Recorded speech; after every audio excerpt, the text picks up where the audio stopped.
السلام عليكم. تعتبر طيور البادجي من أكثر الطيور انتشارا بين المربي نظرا لسعرها قليل وألوانها الجميلة الرائعة. وتعتبر طيور البادجي من الطيور كثيفة الإنتاج، حيث يبلغ عدد البيض الأنثى من 3 بيضات إلى 9 بيضات على حسب السلالة بتاعتها، وعلى حسب الصحة العامة، وعلى حسب العمر. يتم فحص البيض بعد مرور 17 يوم من الركود عليه، ويتم الفحص بيضة تلو الأخرى. مدة بقاء الزغلول تحت الأنثى أثناء الاحتضان لحد 34 يوم. عندئذ تكتمل الريش ويصبح الفرح أو العصفور الصغير جاهز للاعتماد على نفسه، فيتم إخراجه من العش أو البياضة ويقدم له الحبوب والمياه والأكل الطري مثل البيض المسلوق، والخضروات مثل الخس والكابوتشا والخيار والجزر. طيور البادجي من الطيور الجميلة التي تدخل السرور والبهجة على أفراد البيت أو أفراد المنزل، يحبونها الكبار والصغار. طيور البادجي يوجد منها الكثير من الطفرات. في طفرات عادية تعتبر في المرتبة الثانية بعد النورمان، مثل الإينو، اللاتينو، والألبينو، والتكساس، والهوريكرل، والبنادد، والسكري.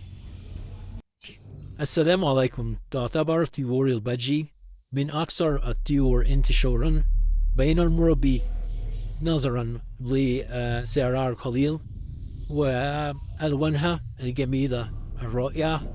وتعتبر طيور البادجي من الطيور كثيفة الإنتاج، حيث يبلغ عدد البيض الأنثى من 3 بيضات إلى 9 بيضات على حسب السلالة بتاعتها، وعلى حسب الصحة العامة، وعلى حسب العمر.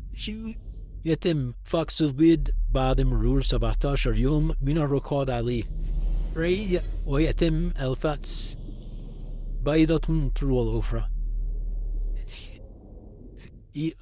مدة بقاء الزغلول تحت الأنثى أثناء الاحتضان لحد 34 يوم. عندئذ تكتمل الريش ويصبح الفرح أو العصفور الصغير جاهز للاعتماد على نفسه، فيتم إخراجه من العش أو البياضة ويقدم له الحبوب والمياه والأكل الطري مثل البيض المسلوق، والخضروات مثل الخس والكابوتشا والخيار والجزر. طيور البادجي من الطيور الجميلة التي تدخل السرور والبهجة على أفراد البيت أو أفراد المنزل، يحبونها الكبار والصغار. طيور البادجي يوجد منها الكثير من الطفرات. في طفرات عادية تعتبر في المرتبة الثانية بعد النورمان، مثل الإينو، اللاتينو، والألبينو، والتكساس، والهوريكرل،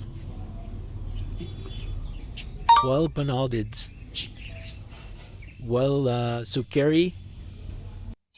السلام عليكم. تعتبر طيور البادجي من أكثر الطيور انتشارا بين المربي نظرا لسعرها القليل وألوانها الجميلة الرائعة.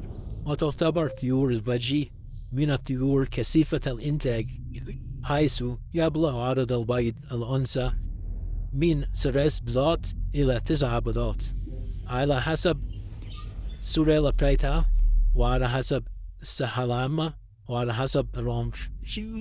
يتم فحص البيض بعد مرور 17 يوم من الرقاد عليه، ويتم الفحص بيضة تلو الأخرى. مدة بقاء الزغلول تحت الأنثى أثناء الاحتضان لحد 34 يوم. عندئذ تكتمل الريش ويصبح الفرخ أو العصفور الصغير جاهز للاعتماد على نفسه، فيتم إخراجه من العش أو البياضة ويقدم له الحبوب والمياه والأكل الطري مثل البيض المسلوق، والخضروات مثل الخس والكابوتشا والخيار والجزر. طيور البادجي من الطيور الجميلة التي تدخل السرور والبهجة على أفراد البيت أو أفراد المنزل، يحبونها الكبار والصغار. طيور البادجي يوجد منها الكثير من الطفرات. في طفرات عادية تعتبر في المرتبة الثانية بعد النورمان مثل الإينو، اللاتينو والألبينو والتكساس والهوريكرل والبناديد والسكري